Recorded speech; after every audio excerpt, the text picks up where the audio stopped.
He pitched 58 and two-thirds consecutive scoreless innings. He set a shutout record no one has broken. And when the Baseball Writers Association of America first had the opportunity to vote Don Drysdale into the Hall of Fame, he received just over 1/5 of the total votes. Drysdale faced a 10-year wait. He watched as pitchers whose records he had surpassed were honored in Cooperstown one by one, while his own vote totals would inch upward, stall, and then slip back. Don Drysdale signed with the Brooklyn Dodgers in 1954, just after graduating from high school, for a bonus of $4,000. He was 17 years old. He spent one season in Bakersfield and one in Montreal, working his way through the minor league system. 1956. At the age of 19, he walked onto a major league field for the first time wearing a Brooklyn Dodgers uniform. He became the first player in franchise history to wear number 53 for the Los Angeles Dodgers, the same number he had worn in Brooklyn. He was, in the most literal sense, the living bridge between two cities and two eras of the same storied franchise. In those first years in Los Angeles, Drysdale began learning something that would define his entire career. The lesson came from a veteran pitcher named Sal Magley, known around the league as the Barber, for his habit of shaving batters with pitches thrown uncomfortably close to their faces. Magley took the young right-hander aside and explained, simply and without apology, that the inside part of home plate belonged to the pitcher, that batters who crowded the plate were taking something that was not theirs, and that a pitcher who would not take it back was a pitcher who would not last very long. Standing 6 feet 5 inches tall and throwing from a sidearm angle that made the ball seem to come from somewhere beside the batter rather than in front of him, Drysdale was a physical presence unlike almost anything hitters faced in that era. He hit 154 batters over the course of his career, a modern National League record that still stands. He led the league in hit batsmen 4 straight seasons, from 1958 through 1961. He did not apologize for any of it. "I hate all hitters," he once said. "I start a game mad and I stay that way until it's over." Willie Mays, Mickey Mantle, and Duke Snider were once sitting together, the 3 greatest center fielders of their generation, comparing notes on the pitchers who had frightened them most. At one point, Mays said simply, "No one was meaner than Drysdale." Mantle agreed immediately. "He thought it was funny," Mantle said. "He would walk up to me before a game and start poking me in the ribs and ask, 'Where do you want it today?'" Dick Groat of the Pittsburgh Pirates put it in terms everyone could understand. "Batting against him," Groat said, "is the same as making a date with the dentist." Orlando Cepeda of the San Francisco Giants offered the most practical advice he could come up with. "The trick against Drysdale is to hit him before he hits you." Then there was the story of Gene Oliver, a catcher for the St. Louis Cardinals. One afternoon at Dodger Stadium, Oliver blasted a long home run off Drysdale. Before he began his trot around the bases, he stood at home plate, admired the flight of the ball, and said loud enough for Drysdale to hear, "Hey, bat boy, come get the bat." The next time Oliver came to bat, Drysdale drilled him with a fastball. While Oliver lay on the ground in pain, Drysdale announced calmly, "Hey, bat boy, come get Oliver." By the early 1960s, the Los Angeles Dodgers had built something rare in professional sports. On the left side was Koufax, whose curveball moved with a violence that batters described as physically wrong, as though the ball had changed its mind mid-flight. On the right side was Don Drysdale, harder, louder, angrier, and just as effective. Together, they formed what many consider the most dominant pitching partnership in the history of the National League. 1962 was the year Drysdale stepped fully into his own. He led the National League in strikeouts with 232. At the end of the year, he was awarded the Cy Young Award as the best pitcher in the National League. Pitching coach Walter Alston put it plainly, "Drysdale has simply got more stuff than ever before." The 1963 World Series produced what Drysdale himself called one of the finest performances of his career. The Dodgers faced the New York Yankees, the most celebrated franchise in the sport, led by Mickey Mantle and a lineup that had terrorized the American League all season. In the first 2 games played at Yankee Stadium, manager Alston chose to start left-handers, saving Drysdale for the return to Los Angeles. In Game 3, before 50,000 fans at Dodger Stadium, he took the mound against Jim Bouton and dismantled the Yankee lineup with quiet, surgical efficiency. 3 hits, 9 strikeouts. 1 run allowed, 0. The Dodgers won 1-0, and Drysdale walked off the field in possession of one of the most complete games ever pitched in World Series history. What gets overlooked in the shadow of those pitching achievements is just how dangerous Drysdale was as a hitter.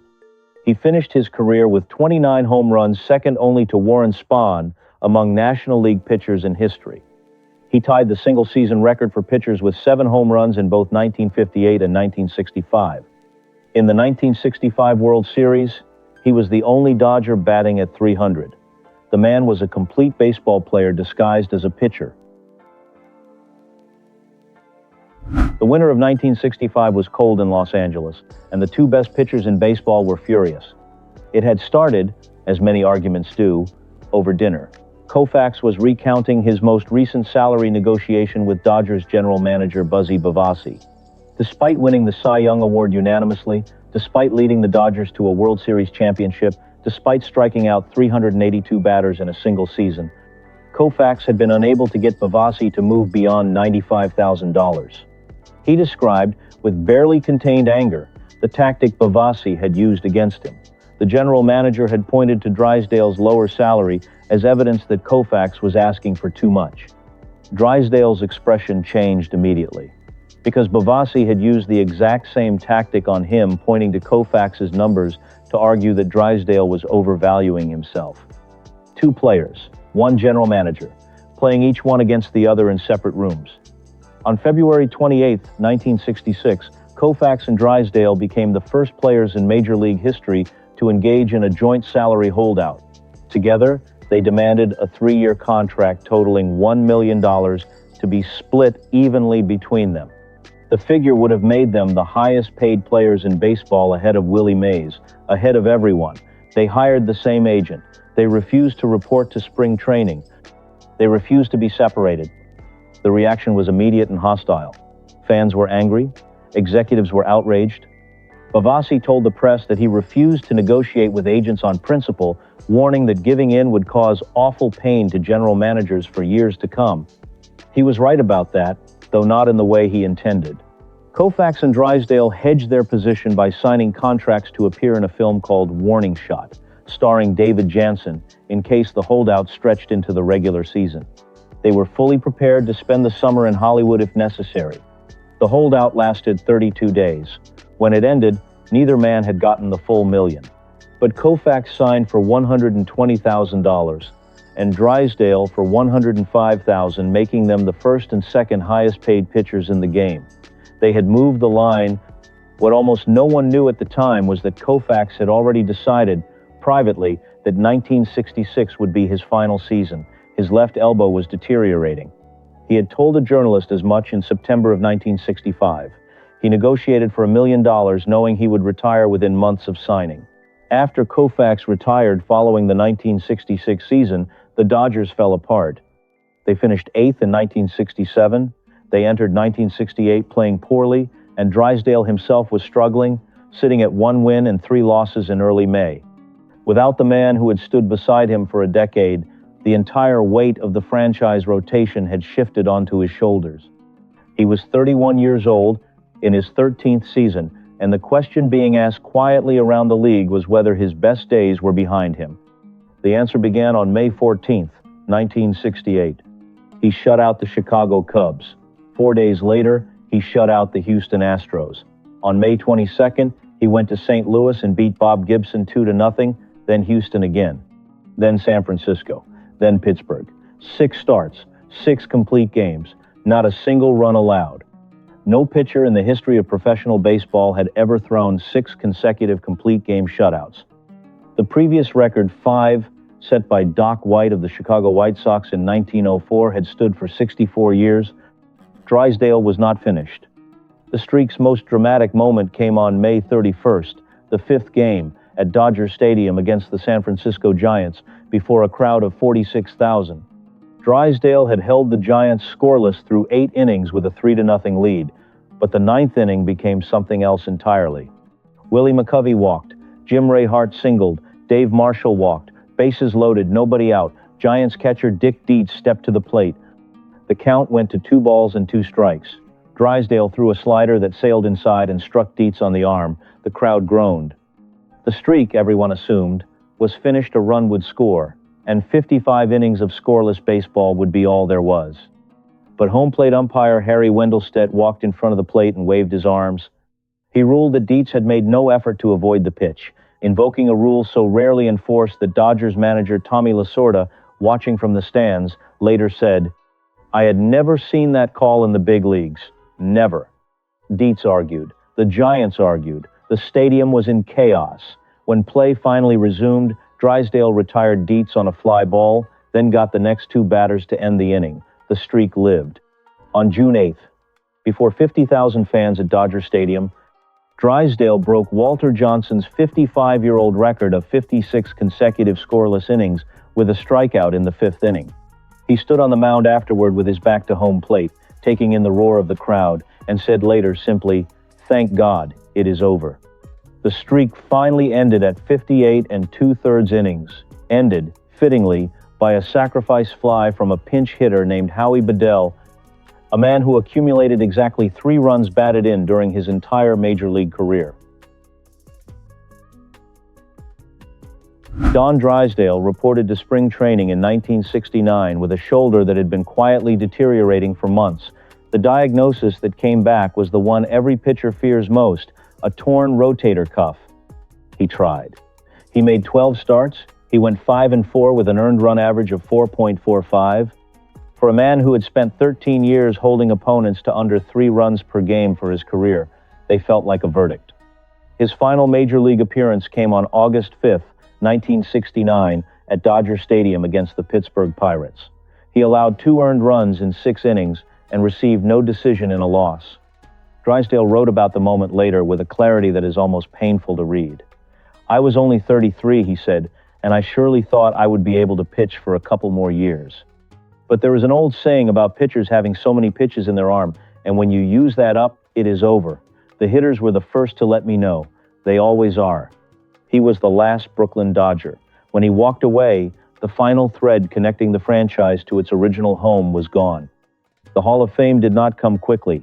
Drysdale first appeared on the baseball writers' ballot in 1975, receiving votes on just over 1/5 of ballots cast. The writers, for reasons that were never entirely clear, took their time. He climbed slowly, 51% in 1977, 61% in 1980, and then back down again. He appeared on the ballot 10 times before finally crossing the 75% threshold in 1984 with 78.4% of the vote. The call came while Drysdale was on a golf course near Palm Springs. The journalist Howard Cosell delivered the news in person. Drysdale wrote later that he nearly dropped everything when he heard it. "I got a little misty," he admitted. "How he got the news so fast, I will never know." The Los Angeles Dodgers retired his number 53 the same year. After baseball, Don Drysdale found a second life. He moved into broadcasting, working for the Montreal Expos, the Texas Rangers, the California Angels, the Chicago White Sox, and ABC Sports over nearly 2 decades. He had a voice built for radio and a mind that retained every detail of every pitch he had ever thrown or witnessed.